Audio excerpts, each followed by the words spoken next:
In today's video, I'm going to show you how to enhance an image in Adobe Express using the built-in Auto Enhance tool.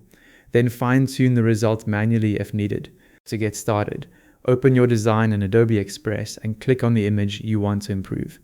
Selecting the image brings up its editing options in the left-hand panel. First, look for and select Auto Enhance. Adobe Express will begin processing the image, and you'll see an enhancing image message along with a progress loader in the left panel. Give it a moment to finish, then take a look at the updated image to see whether you're happy with the result.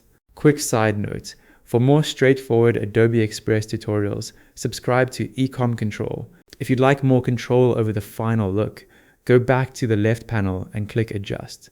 This opens the adjustment controls, where you can refine the image beyond the automatic enhancement. Here, you can adjust contrast, brightness, highlights, shadows, saturation, warmth, sharpness, and blur. Each option has a slider, and you can also enter a precise value in the field beside the slider.